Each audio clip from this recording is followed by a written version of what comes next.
Tuesday marks day 5 of the trial of Dwayne Meyer, who faces charges after allegedly starting a fire at a home and killing his ex-wife and son.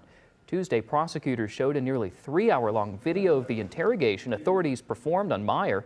In the video, detectives asked him questions about his divorce and what he did on the day of the fire. During cross-examination, Meyer's attorney questioned one of the officers who interrogated his client, focusing on the techniques allegedly used to make Myers feel comfortable.